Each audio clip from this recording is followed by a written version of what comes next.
Hey, it's Marley from the Energy Boutique with your energy forecast for Monday, November 1st. So the moon is going to be in Virgo for the majority of the morning, and it will be going void, of course, making its way into Libran energy around 8:11 p.m. So we're definitely going to have the bulk of the afternoon a little bit unsturdy, a little bit emotional, a little bit chaotic and confusing as the moon kind of loses its strength in that Virgo energy and transits into this Libran energy. Today is also the first day of November, so definitely check out November's energy forecast. It will be jam-packed with lots of info for all of us to use as a navigation tool for the energies of this upcoming month.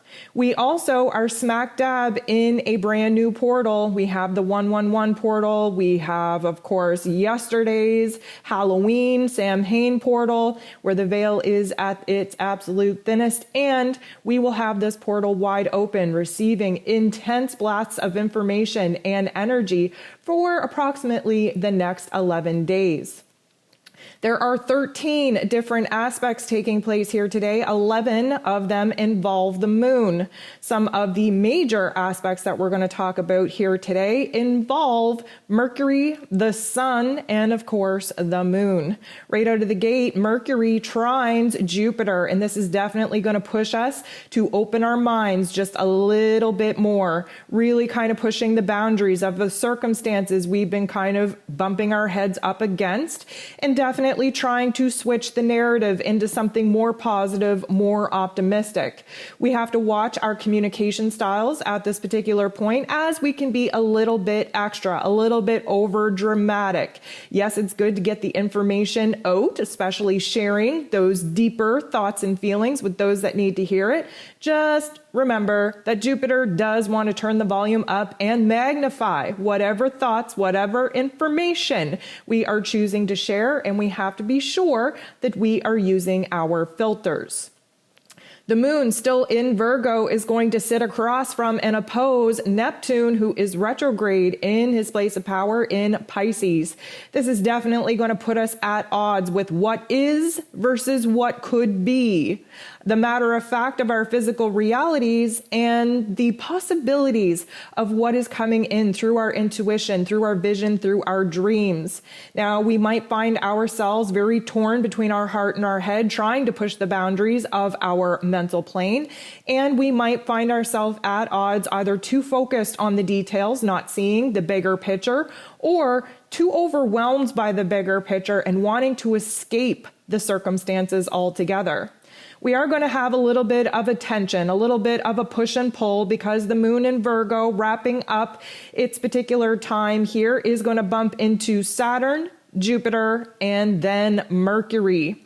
Basically, we're going to be highlighted to where it is that we're not feeling in control of our emotions, in control of what it is that we are banging our heads off of a wall. We are highlighted to the challenges, to the obstacles, to the limits in which we have definitely been illuminated to.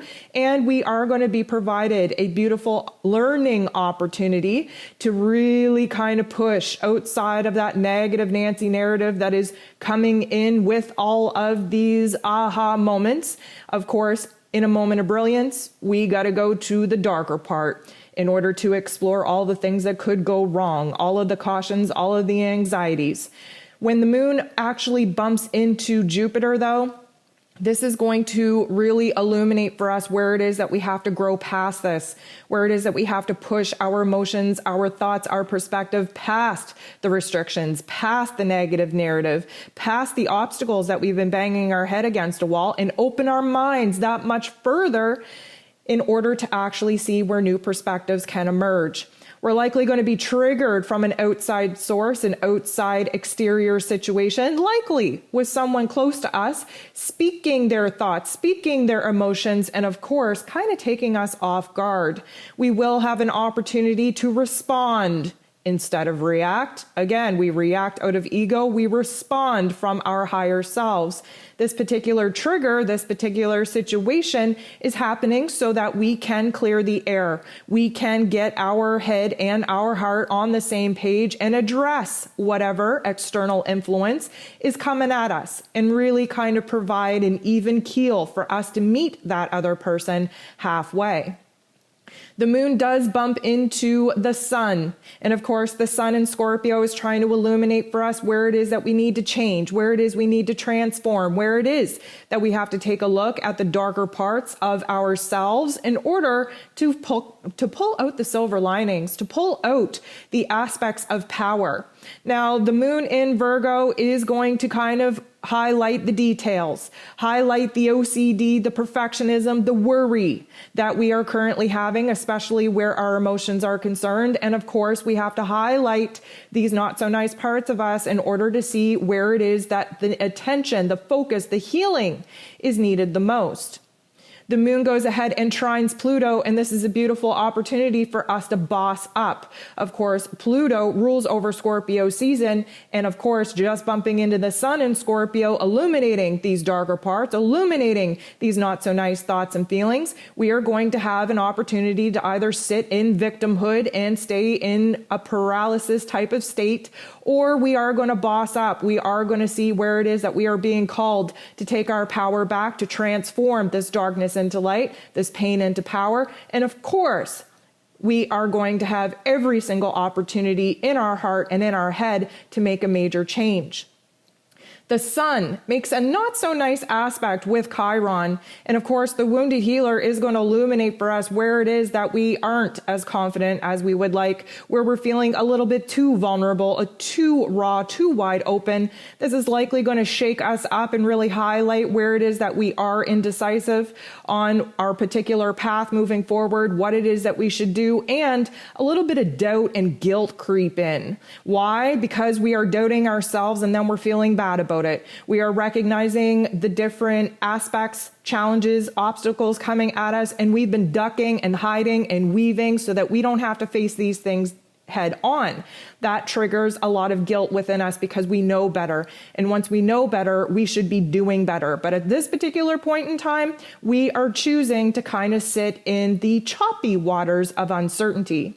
The moon goes ahead and squares Venus, and this is going to be a big deal because it really puts us at odds with our emotions. We are confused. This is going to highlight our indecisions that much more. We are really recognizing where it is we're too overly attached to our current circumstances, even though they're uncomfortable, to our past pain and past trauma, even though we know we want to get rid of it.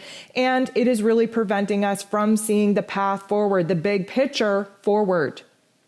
The moon, before switching into this Libran energy, is going to bump into Uranus and then bump into Jupiter.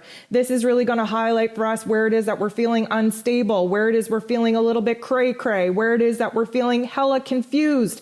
And Jupiter, although does magnify whatever intensity and motion and thought we're currently sitting in, is really trying to go up to bat for us and get us more on an optimistic type of energy. We do have an absolute possibility of losing ourselves in the darkness, in the negative narrative, and this particular aspect is going to help pull us out.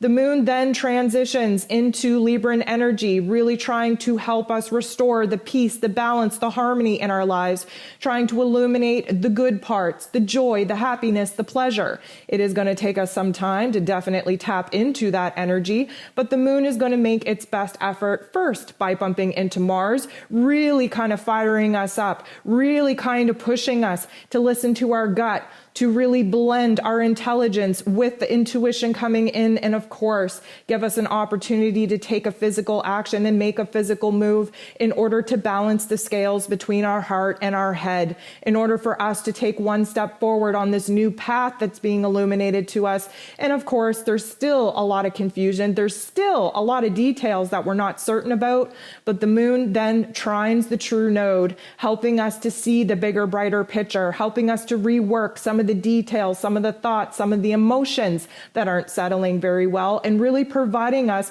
with a balanced standing point, a balanced grounding point in the here and now, recognizing where it is we have to make extra effort to move away from the negative narratives that we did have a potential to get caught up in, and where it is that we need to lean all the way in, trusting ourselves, trusting the universe, trusting that we are on the right path, regardless of whether we can see the end goal or not.